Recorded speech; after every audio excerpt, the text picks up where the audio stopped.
Hello and welcome to Dateline London. I'm Martine Croxall. This week we discuss the unfolding tragedy in Afghanistan and we ask, do Extinction Rebellion's 2 weeks of disruptive demonstrations here in London help or hinder the response to the climate crisis? Our guests, the French journalist and commentator Mark Roche, the North American broadcaster and writer Jeffrey Kaufman, and with me in the studio, still suitably distanced, is the BBC's chief environment correspondent, Justin Rowlett. Now, Justin covered Afghanistan for almost 4 years, of course, as the BBC's South Asia correspondent. He was in a mortar attack by the Taliban, so is well placed to talk to us about the events of this week. Welcome to all of you. And so let's start with that then, shall we? On Thursday, a suicide bomb attack at Kabul airport targeted people desperate to flee the country after the Taliban takeover. 90 people were killed, mostly Afghan civilians, and 13 US military personnel. A local branch of Islamic State called ISK, or ISIS-K, said they carried out that attack. Throughout the week, about 100,000 people were evacuated, but thousands more have been left behind. There's a huge refugee crisis in the making and a possible humanitarian disaster in Afghanistan as money runs out and food disappears. It couldn't be much worse, or could it? Justin, let's start with you. You know Afghanistan well. You used to be in contact regularly with the Taliban. They're a highly organised group of people, but to what extent was it inevitable that Afghanistan would fall to them and fall so quickly? Well, when I was covering Afghanistan, the government held most of the urban centres and the Taliban held most of the countryside. So if you just looked at the area of the country controlled by the Taliban, it controlled more than the government. And this was in the period when the Allies were there in force. So this was up until I left in 2018. So, you know, the Taliban have been a significant presence on the ground in Afghanistan, you know, for the last 2 decades during the whole period of the occupation. So in that sense, they were a very significant force, controlled a large area, and were in a position, if you imagine, you know, logistically in a position to shut off key roads and therefore, you know, exercise, you know, be in a position to challenge the authority of the Afghan government in the cities. I think when the Allied troops announced their withdrawal, it broke confidence in the Afghan army in a way that probably hadn't been predicted. But I think the calculus that the Taliban would ultimately take control of most areas, probably not Kabul, I think people thought was pretty obvious to most people who knew Afghanistan well. Jeffrey, did it have to be this messy, though? I mean, the Biden administration is not looking great. As you can, the international community has been very critical. The allies in Afghanistan have said, look, we needed more time, but he was not to be dissuaded. I think the first question, Martine, is did it have to be at all? You know, the idea that Biden had, the notion that America has to get out, 20 years, long war, time to leave. You know, there hadn't been an American killed in Afghanistan in, I think, about 18 months until yesterday. There was a relative amount of stability, but there was certainly an element of violence and chaos as well. I think if you look at Korea, the U.S. has been in Korea for 69 years. The U.S. has been in Western Europe for much longer, and it's incorrect to say. I think Biden will be challenged fairly in his assumption that, in his declaration that the U.S. had to get out. In the question, did it have to be this messy? Probably a bit of yes and a bit of no. I mean, the idea that anyone could leave Afghanistan if you're going to leave and have a clean exit is naive. It was simply not going to happen. And I think that on the inside of the U.S. government, they knew that the Afghan army was feeble at best. They didn't obviously see that it was going to just simply put down its weapons and run, which happened with astonishing speed. So some serious miscalculations, I think, in Biden's defense. There was no good time to do this, and it's true. He could have muddled on. He could have just let this continue. But I think he also calculated that America's appetite for supporting this mission had diminished. And so something had to be done. He's in the first year of his term. It was a political risk, but he's still a long way from election midterms. He'll take a lot of heat for this. We don't know how this will play out. But he clearly calculated that if there was a time to do it, it should be early in his term. Mark, we saw this extraordinary meeting of the G7. What other choice did the members of the G7, besides the United States, have but to get out as well when it was clear that Joe Biden was not going to change his mind? Well, for the Europeans, it's a disaster. Of course, America will recover. They recover after Vietnam. They won the Cold War. But Europe has shown itself, because it has no defense policy, completely dependent on the US whimsical decision. And the allies were not even told about it in order to arrange their own evacuation. It's a terrible crisis in transatlantic relation, not only the European Union, of course, Britain too. No, Europe is facing its own backyards crisis without American help, which is Sahel, Ukraine, Libya, Syria, and at a time where the Europeans are quite weakened by two big issues. One is the presidential election in France next year, and the new chancellor in Germany in the autumn. And without Franco-German cooperation, it's completely paralyzed. So the only way we could see a little hope is, of course, that Britain and France, which are the only two military real power in Europe, the nuclear power permanent seat on the European Council, come together to try to occupy a bit of the vacuum left by the Americans. But for that, you will need a new British Prime Minister, because Boris Johnson credit with the European Union is 0 point. Jeffrey, at some point, the Taliban are going to insist that they're not just a de facto government, they are the legitimate government. How ready do you think the international community, not least the White House, will be to recognise them? 2 points here. One is, let's understand, this attack was not the Taliban. It was ISIS-K, as you noted, this fringe group of ISIS in Afghanistan, who has declared its enemy, not just the Americans, but also the Taliban, because, believe it or not, they don't think the Taliban is extreme enough. So, I think it's important to understand that while the Taliban may be de facto taking over Afghanistan, that doesn't mean they control that huge country from border to border. And they have by no means established authority. They may ultimately, or in the short term, control Kabul and the levers of power. In terms of where this goes, I think we just have to see. Obviously, this horrific tale is changing day to day.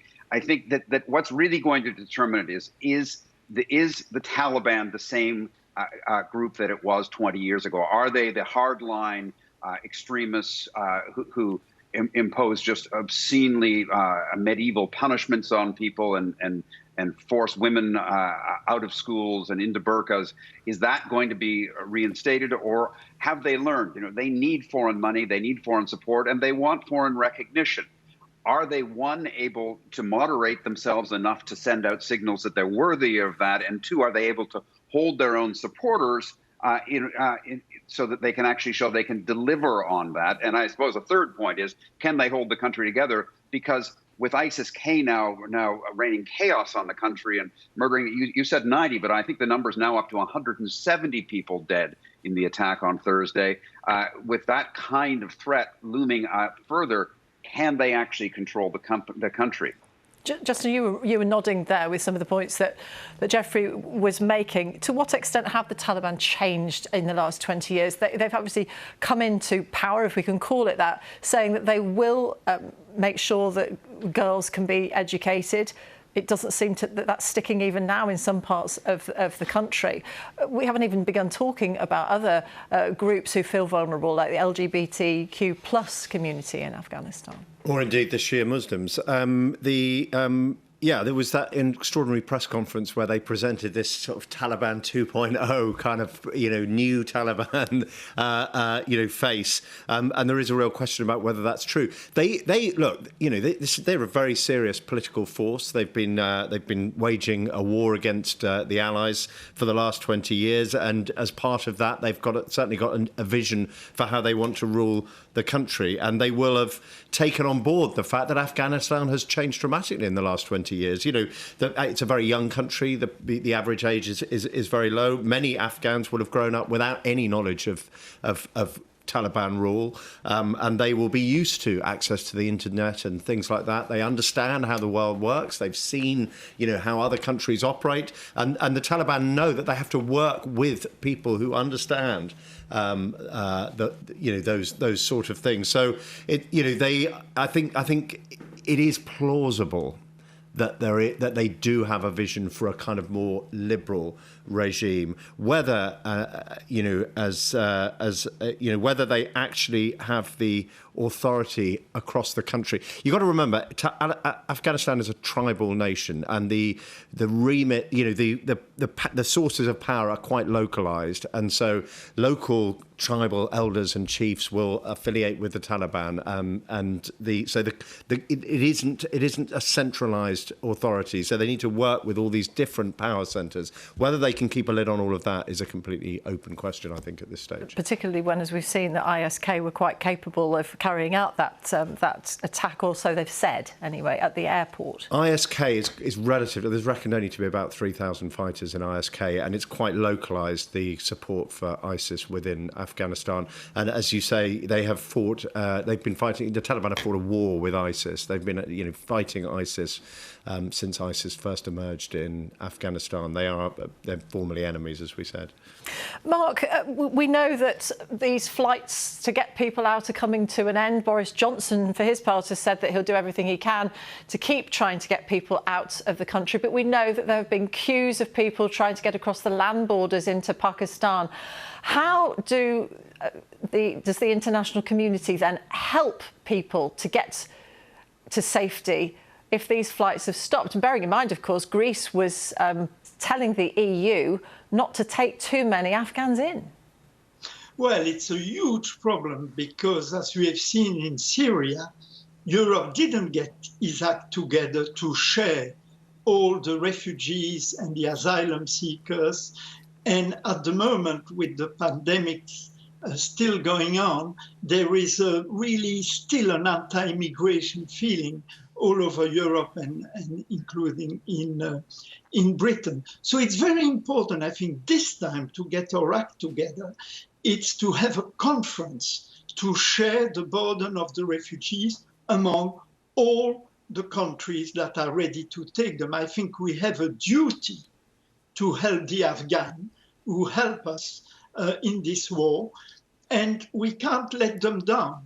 Now, there is another way of pressurizing the Taliban to let people go. It's money, money, money, of course. The country is bankrupt. The Taliban will have to run a country and no longer a military where they could rely on opium and on taxes, illegal taxes on transport, that sort of thing. They need really the money, and the money is completely blocked in Washington, either by the IMF or the American administration or in Europe.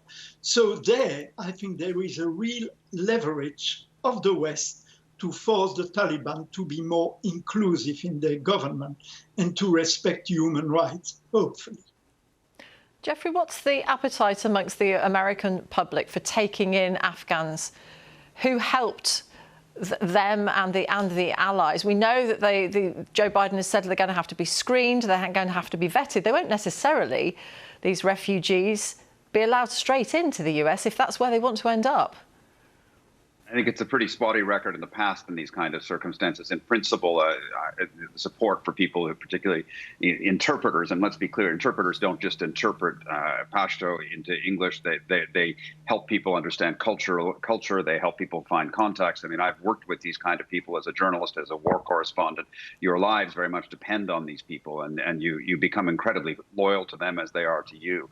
And so the people who are connected to them will work and are working very hard to bring those people in, and the people who've supported the U.S. administration and the U.S. efforts there. It's not going to be easy, and it's particularly difficult now because the airport is erratic at best, if it's open at all. I think this is not what Joe Biden had in mind when he said we're going to leave quickly. He thought it was going to be I think, in retrospect, it seems incredibly naive on his part. He has really undermined his own authority as a stable force, a stable leader, which was really, let's face it, what brought him to power in the first place against Donald Trump. He really has damaged his own brand, so to speak, but he has, more importantly for the people of Afghanistan, left them in real chaos. And it's not clear what the impact is going to be for Afghanistan, nor for Biden. But I think it's also too early to write that chapter of history. A year is a long time these days, and memories are very short. So let's see how this plays out. But right now, as history's unfolding, hour by hour, it is not a good story. It is a terrible, terrible tragedy that's unfolding. Justin, Mark mentioned the fact that the country's broke. They're going to need some money. That's the leverage potentially for the West to deal with the Taliban. But as people are trying to get out, we need to get humanitarian aid in for the people left behind. How inclined, in your experience, were the Taliban to accept that sort of help? I mean, not necessarily inclined at all. I mean, but you've got to remember there are other players here.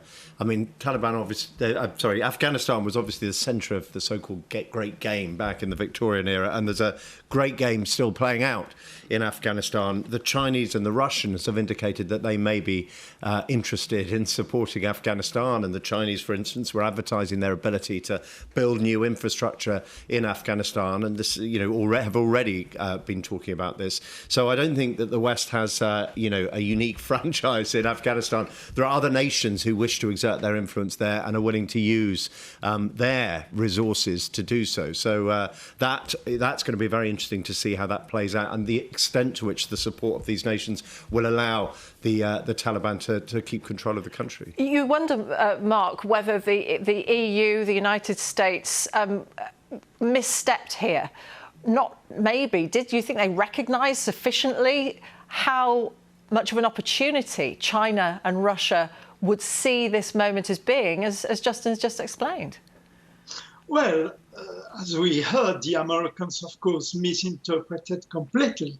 The Europeans were really, depending on the Americans, so they were not particularly interested about what's going on with Russia and China. And I think the ball is in the American camp. They are the only superpower now. Europe is no longer a superpower because it doesn't have, as I said, a defense policy. So definitely the ball is in the US camp. And I think the US has to show again leadership, which has been missing now for a long time. Just briefly then, Jeffrey, who does the United States partner with in the region to try to exert some influence when they've shipped out? The U.S. has traditionally tried to use Pakistan as leverage with Afghanistan, but Pakistan has said, famously, we have to live next to Afghanistan. If you leave, we're still here. So they've always kind of played both sides of this. The Pakistanis, both talking to the Taliban and providing intelligence against them. I think Pakistan still plays a pivotal role here. I'm curious, though, about this talk of Russia and China moving in. Let's face it, Russia, formerly the Soviet Union, has a pretty searing history of its own in Afghanistan and its own failed invasion in the 1980s that led to catastrophic consequences. Afghanistan is not a nation that wants to be occupied. History has shown that the British much earlier failed. This is a very complex region, and it simply does not. It is not a country that can be conquered and restructured, re-engineered in a Western paradigm. Thank you all. Let's move on. This week has seen the centre of London full of demonstrators from the Extinction Rebellion movement protesting and calling for the end of the use of fossil fuels. Some question whether the demonstrations will achieve anything. Many suggest the gap between government rhetoric and actual actions, though, is even wider than ever. Activists, for their part, have been accused of vandalism after pouring fake blood into the fountain outside Buckingham Palace. Justin, you're our chief environment correspondent. Yes, you are absolutely the perfect correspondent to be with us this evening. What effect do you think, if any, Extinction Rebellion's actions are really having in moving the dial on climate change? Well, I mean, they do get attention, they get the issues discussed, sometimes positively, sometimes negatively, but I'm not sure that's the prism through which you should see what's happening, in the sense that, look, they have a legitimate right to express their views.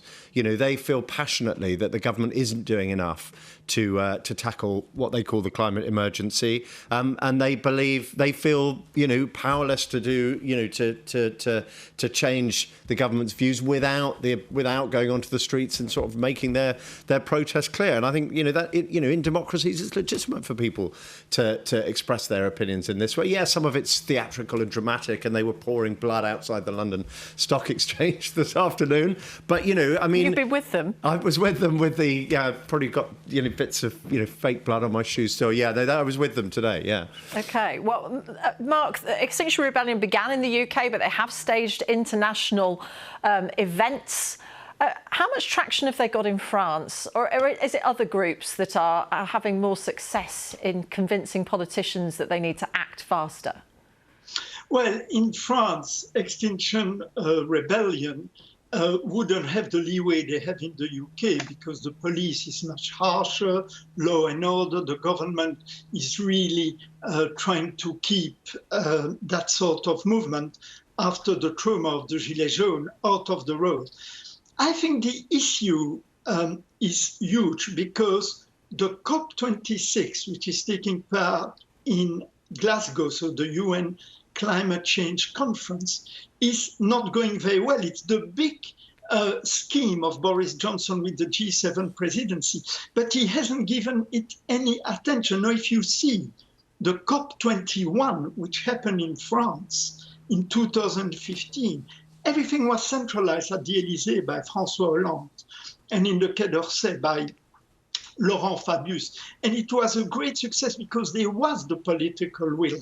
And all what Boris Johnson has given us at the moment is Prince Charles. So Prince Charles is fantastic credential in ecology, but the problem, he himself is no sort of regent, and he doesn't have the political weight that you need for such a success of the COP26. Because if this fails, then you can sure Extinction Rebellion will have many days in front of them.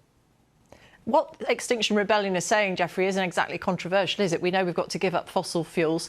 The assumption was that Joe Biden would be more environmentally minded than Donald Trump. What evidence are you seeing of that ahead of COP26 in November?